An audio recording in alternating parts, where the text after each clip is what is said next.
Here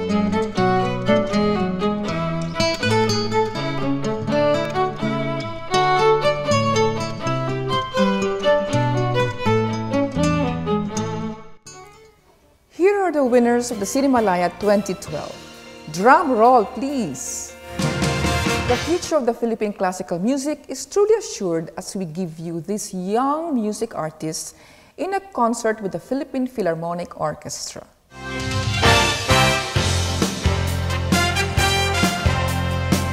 All good things come to an end, and CInemalaya 8 is no exception.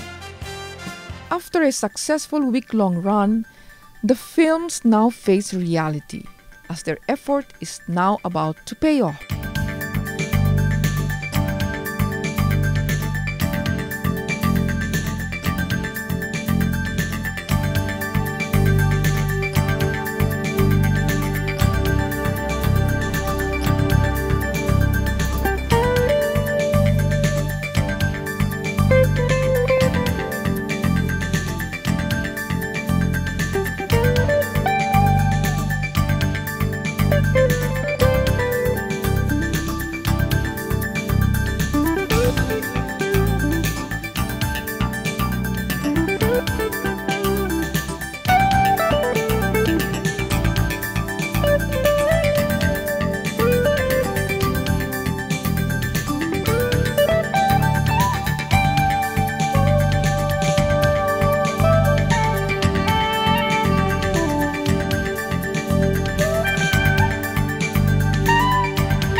Fans and admirers of indie films rush to the tanghalan ni Canor Abelardo to see if their favorites will go home with the much coveted palanghay.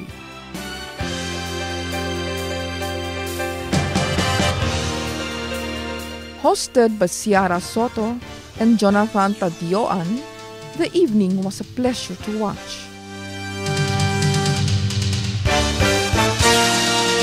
With performances from the premier dance company in the country, Ballet Philippines.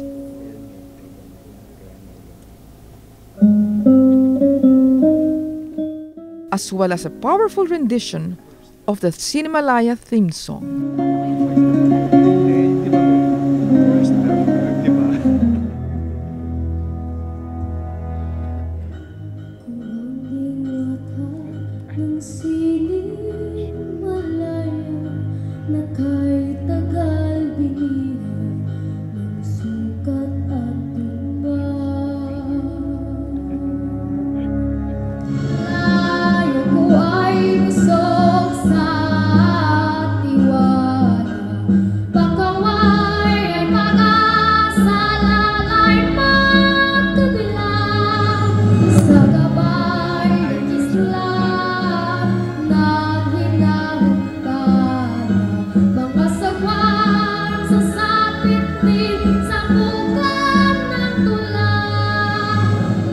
And the moment of truth has finally arrived.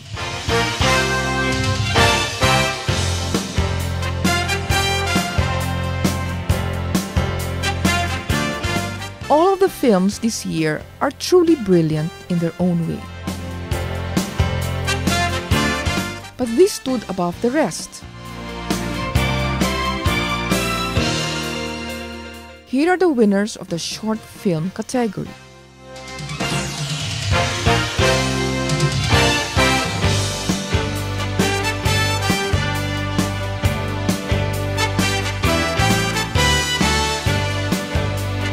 The winners of the Director Showcase category.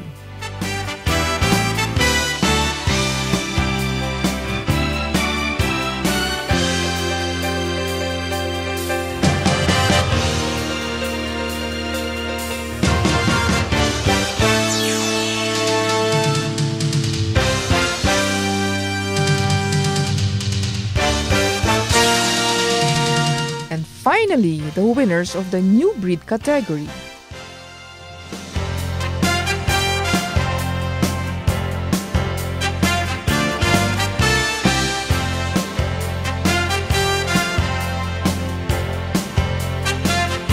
To the winners of CInemalaya, congratulations!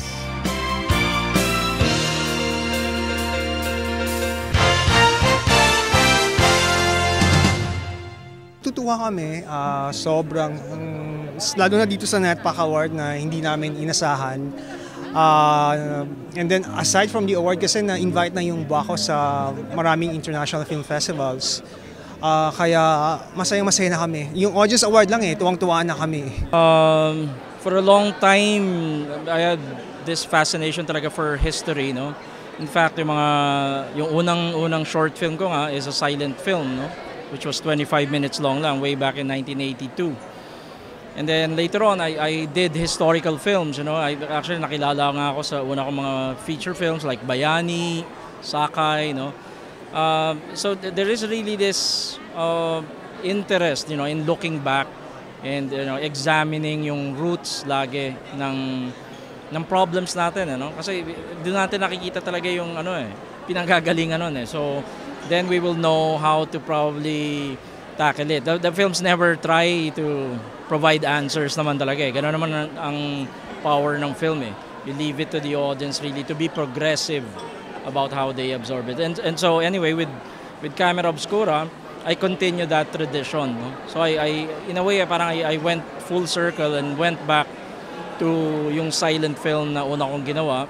And in fact, there are scenes in Camera Obscura that are quite similar, no, to the scenes na nandoon sa unang-unang short film. Actually, sobrang overwhelming kasi kapag sinabi mo talagang CInemalaya, nandiyan yung mga batikan na aktor, mga direktor.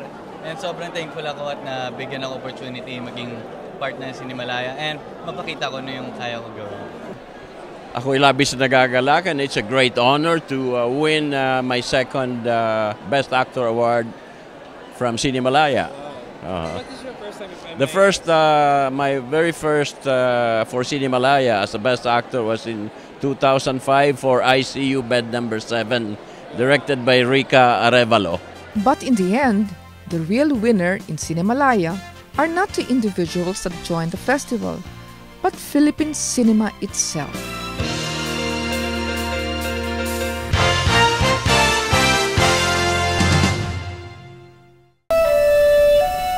It is always delightful to see young artists take the center stage at the cultural center of the Philippines.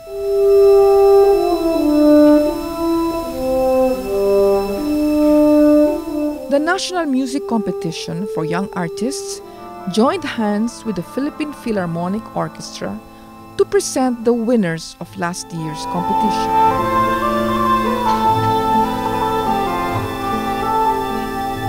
These are the future stars of the Philippine classical music scene.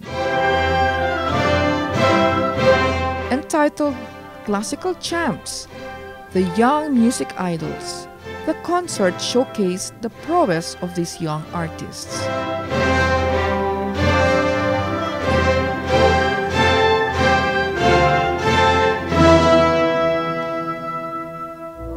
Under the baton of Maestro Olivier Oceanin, the PPO opened the concert with Alexander Borodin's In the Steppes of Central Asia.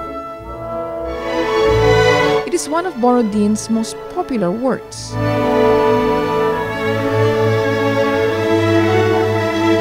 It gives a convincing picture of the approach and disappearance of a camel train in the empty desert wastes of Central Asia.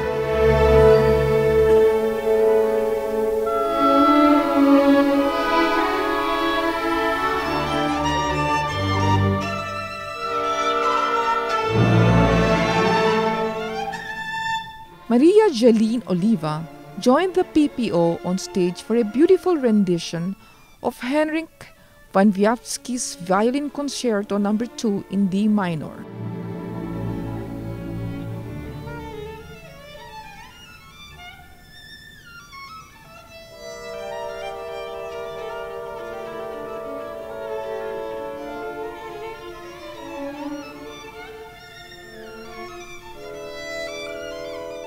She proves that she deserves the first prize for NAMCIA's violin competition.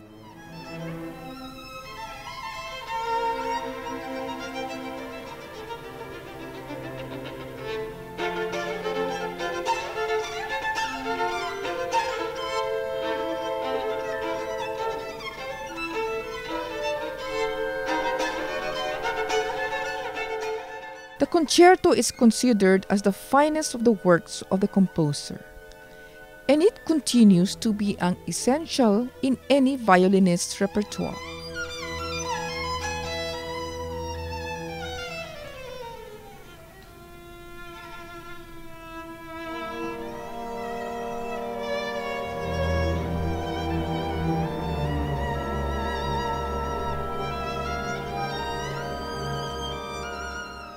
A veiled orchestral melody sets the concerto's tone of pulsating romanticism.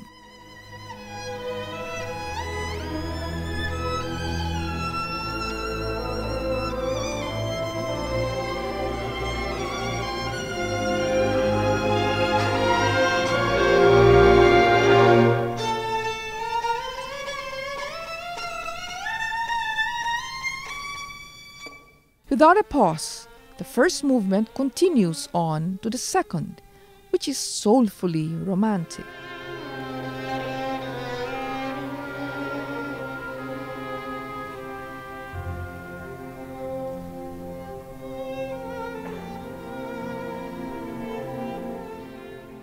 A short but fiery violin credenza, which foretells the section's vital dash and verve, announces the finale.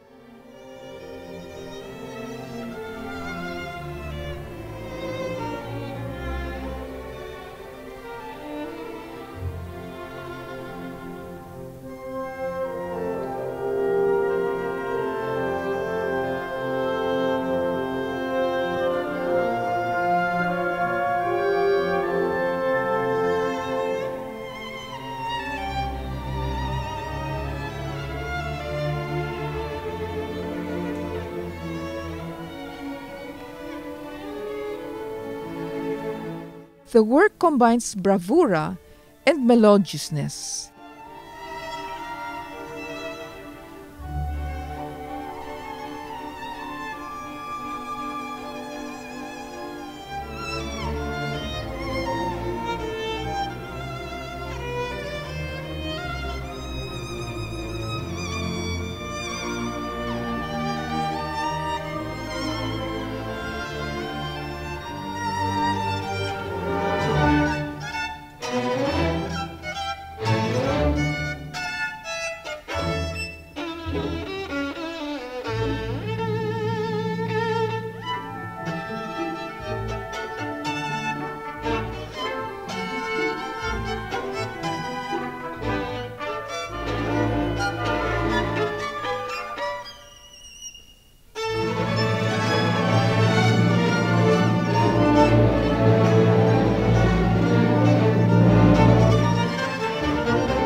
Another first prize winner, Gabriel Alan Pagirigan, enters the stage.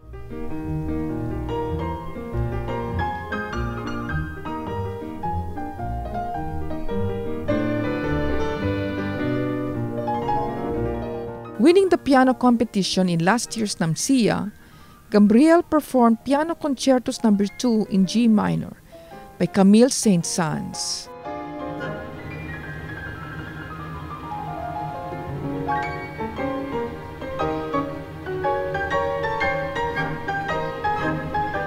This work by Saint Science is a perennial favorite.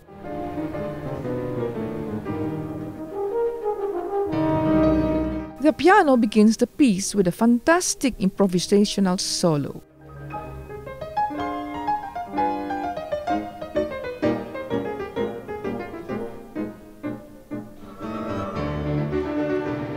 The composer's famous musical wit was displayed with characteristic mix of delicacy and energy. The skill of the pianist is further displayed as the piece closes with an extremely fast, fiery tarantella in sonata form.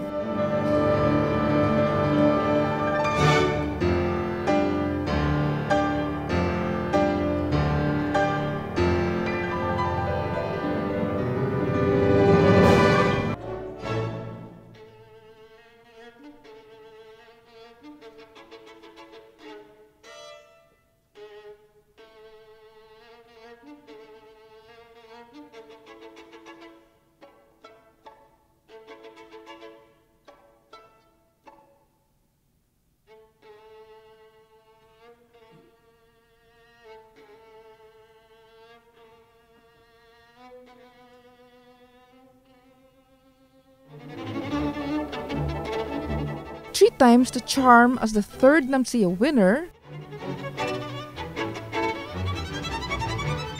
Jimmy Tagala Jr. performed the closing piece that night.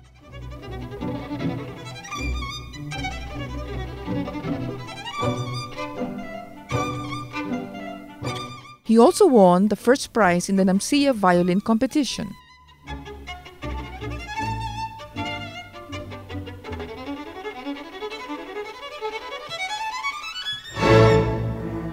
And for that night, he performed Violin Concerto in D minor by Pyotr Ilyich Tchaikovsky.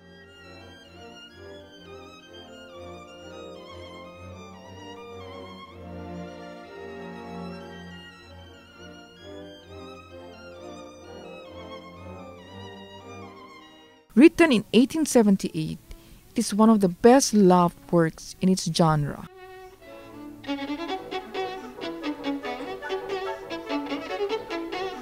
It is a standard of the violin repertoire, known for its sheer virtuosity.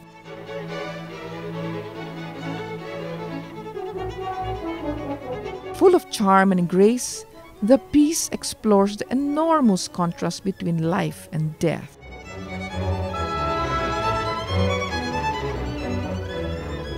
The piece is permeated with heartbroken unhappiness, but at the same time it is vigorously energetic and played with joyful abandon. May the achievements of these young music artists serve as an inspiration for others to continue to hone their craft and strive towards artistic excellence.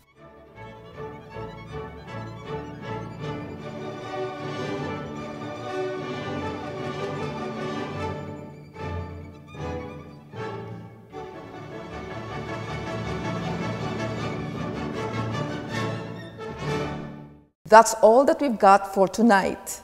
Join us again next month for another episode of The Red Carpet.